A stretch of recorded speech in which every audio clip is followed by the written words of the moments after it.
Born on the 8th December 1542, Mary Stuart had a great future ahead of her. It doesn't mean that there was not going to be any hardships or that she didn't struggle in her life. But she was the daughter of a king of Scotland, and of Mary de Guise, a very powerful woman. She had everything to succeed. She was beautiful, she was smart, she was loved, she was appreciated. She became Queen of France. She had a right to the English throne, and everything was going well for her. So how do we explain that she was executed on the 8th February 1587? In this Once Upon a Woman video, I would like to explain to you Mary, Queen of Scots, downfall. What happened for this woman who had everything going for her to actually be imprisoned for over 18 years and being beheaded for treason in 1587. In my first video on Mary Stuart, where I talk about her epic rise to power, I explained to you that for me it stops around 1565. So let's discuss what happened next, the next 22 years of Mary Stuart's life, and how can we understand her downfall. For lots of people, Mary Stuart is either a villain or a victim. I do not fall into any of these categories. I used to think she was only a villain, but when I looked at her words and at her life, I realized that there was more to Mary Stuart.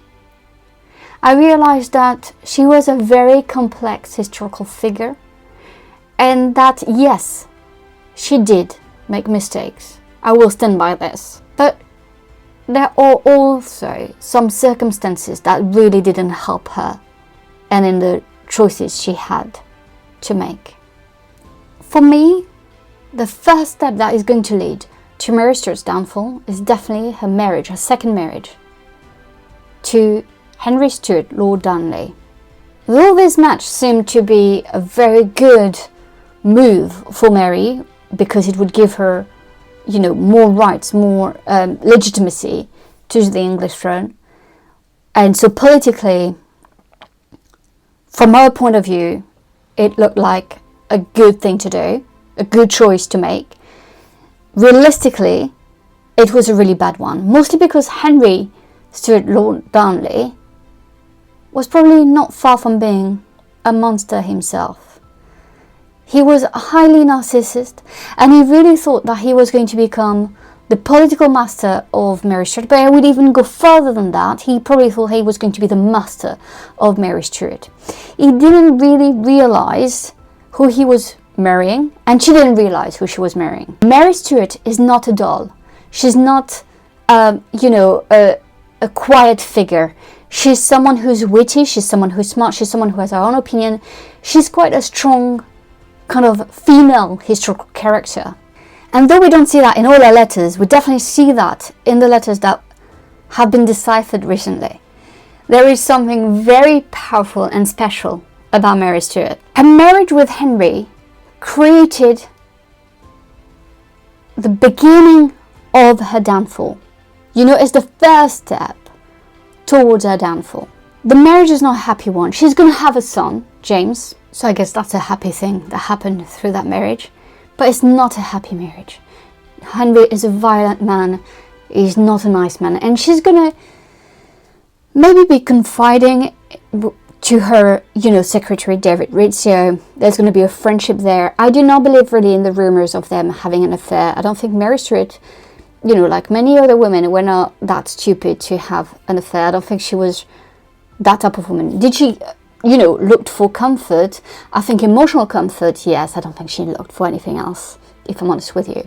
There are in the sources, though, this idea that Darnley was really jealous of David Rizzio, Mary Stuart's secretary, because of Mary Stuart and David Rizzio's closeness.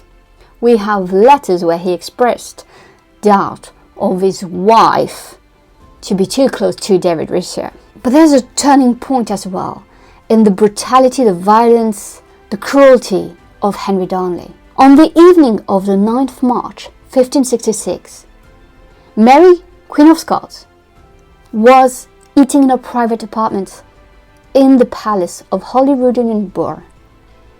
The Queen was 6 months pregnant and she had been quite unwell. She wanted the company of her friends and family, and it was a really private dinner. When Henry arrived to the dinner, where he had not been invited to, because there had been some distance in their relationship, he found David Rizzio at the table. The atmosphere in the dining room became really tense with Henry Darnley, presence and the way he was behaving himself. Somehow a group of armed men arrived in the dining room and demanded that Italian secretary, David Rizzio, come forth. He had conspired with the Scottish king, Darnley, to use Rizzio as a scapegoat. They dragged the Italian man and stabbed him more than 50 times in front of Mary, who was 6 months pregnant. At that moment, there's a shift where Mary realized completely that she had been married to a monster from day one. But the fear here, the anxiety that is going to cause, everything is going to turn kind of dark for Mary Stuart from that moment. During that moment, we have to remember that a pistol was held against Mary's side or Mary's back. She was completely terrified. It was to ensure that she would not move when the Italian secretary was murdered in front of her eyes. Mary had been Queen of Scotland at that point for 23 years. And somehow she was here bullied and scared by her own husband.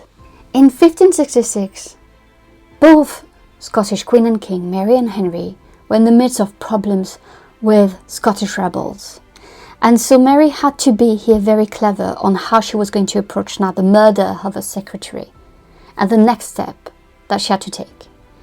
But it became quite evident that Henry Darnley was becoming more and more of a problem. There were rumours about a possible divorce between Mary and Henry felt more and more threatened, and by being more and more threatened and by being a monster, he became more and more dangerous for Mary Stuart. Henry gave birth in June 1566 to James, the future James VI of Scotland and James I of England. The next year, during the night from the 9th of February to the 10th February 1567, the house where Henry Darnley was staying blew up. The bodies of Darnley and a servant were found in a garden nearby.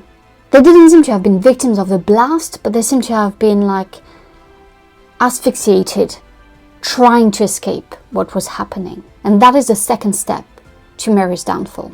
It is completely impossible to really know how much Mary Stuart was involved in the murder of Henry Darnley. I believe she might have known. I don't believe that she's one of the architects of it or a commander of it, but I believe that she might have known that something was going to happen. She knew that her husband was highly disliked. It didn't really come as a surprise, right? Even if she was not involved, I think it could not have come as a surprise to know that people wanted to kill her husband. One of the chief suspects of the murder of Henry Darnley was James Hepburn, Earl of Bothwell. And Bothwell was seen to be close to Mary. I don't know actually how close they actually were. Bothwell was another monster. He was naturally violent. I believe that he probably raped and I'm sure he kidnapped Mary, but I'm sure he raped her as well. And I'm sure he forced her into submission to marry him. He convinced her to marry him because now the country was really divided with what happened with the murder of Henry Darnley. It was the opportunity for him to convince her that she was safer even with him as a monster than alone in a country completely divided. And I think that's where Mary made a fatal mistake. because actually Mary, Queen of Scots, was actually really liked in Scotland. And I think that if she had waited for factions to, you know, kind of calm down and stuff, she would have realized that she had more support than she actually thought. What's going to happen next is that she's going to think that she's left with no other choice but by marrying this man. Scottish people were going to really vote against, obviously, the couple. The country was slowing down into kind of almost a civil war, but it's not that bad, but there were like different factions fighting against one another, creating such an unstable place, Mary, that she felt like she had no other choice but to flee her own country.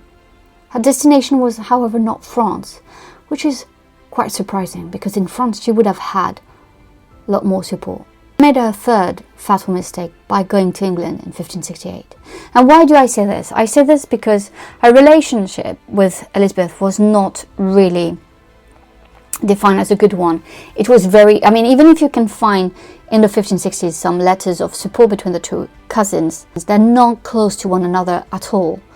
And so here, for Mary, it meant that going to England when her relationship with Elizabeth was not stable was a massive risk. She really believed that Elizabeth would give her an army to reconquer her throne. What she forgot is that for years she had not recognized Elizabeth as a legitimate queen of England. What she did not realize as well is that there were men around Elizabeth that completely hated Mary Stuart, and the last thing they wanted was to have Mary Stuart on English territory. And that is what's going to lead to Mary being a prisoner of Elizabeth and her government for over 18 years. The truth is as well, for 19 years in England as a prisoner, Mary Stuart became a symbol of Catholicism, become a symbol of hope for Catholicism being reinstated in England. So she became more and more of a threat for the English throne and for Elizabeth herself. The tension between the two queens just kept rising. Mary Stuart kept asking for a meeting. Elizabeth kept refusing for one, because it was simply too risky. And please watch my video about the meeting that never was, and why it never happened and when it could have happened, but it's definitely not when Mary Stuart was a prisoner. The truth is as well is that during her time as a prisoner, she is going to entertain the idea of her being put on the English throne. There is absolutely no doubt about it. She is getting closer to her cousin, the Guises in France, who are also plotting to get another throne, the French throne. Mary Stuart was a real Guise first and foremost, and she had the Guise family's interest in her head first and foremost. And the idea was really to have three thrones: the Scottish throne, the English throne, and the French throne. We see that in her correspondence. We see how politically astute she was and what type of political mistress she truly was. She was not a puppet queen. She's not a puppet prisoner. She's someone who was playing, the games of throne. And she's playing the games, and for a while she does play them well. It's really because at the end there's like this big thing, with the Babington plot and the letters and stuff. But you have to realize that the men who wanted Mary Stuart dead, that was Cecil, Huntington, Leicester, or Walsingham, you have to realize that that in the end it took them 19 years to get what they wanted. And I really think that all these men around Elizabeth, I just named, and around Mary, it includes the French ambassador Mauvissier, but it includes other men, and the Guises, and their network, the people working for them, were really pitting against one another these two queens, these two rivals, these two cousins. And that's how you explain the downfall of Mary Stuart. But in many ways it was not a foregone conclusion. It could have ended up differently. It simply didn't. But it really could have. Because Mary Stuart was playing a political game. And so many times, when you look at the sources, you think, she could win. Eventually, Mary Stuart lost the game. And she was tried for treason. She did not recognize the validity, legitimacy of the people, the judges who were trying her. I describe her trial in my book, Blood, Fire and Gold. It's quite moving to also imagine that woman defending herself in front of men who were hating her and judging her. And we have, even if we I disagree with some of her actions, some of her decisions as well, but at the same time you do have to respect the fact that she stood up for herself. And I love when she said, you know, well, I didn't commit treason because I'm not an English subject. And I think, like, in reality that is kind of true. It doesn't mean that what she did and how she tried to use rebels and people against Elizabeth to get the throne was right. I think it's a complex story, but I think in the end, when you look at the trial of Mary Stuart, and I'm going to put also some link down below and some books down below for you to look at, because it's a very interesting trial and it really shows the personality of Mary Stuart, who was a very strong woman as well. We always think that Mary Stuart is a bit weak and she's just a victim. She's not. She played a role. She knows she's playing a game. She really thought she was going to win. And honestly, when you look at the letters again, as sources, you think she's going to win. Winning means Elizabeth dying, her on the throne, right? What I like as well is that you see her vulnerable moments, her vulnerable personality at the time. Mary Stuart ended up being executed, beheaded, on the 8th February 1587. This is not how I would have imagined her end when you look at the beginning of her life. It's quite astonishing that she rose so high to power and then fell so low. It's really a very unique kind of story. And I think that's why so many people remember her and so many people are drawn to her story. I really hope that you enjoyed that Once Upon One video, and I will see you next time for another one. Thank you so much for watching and for your support for my channel. I really do appreciate it. Bye!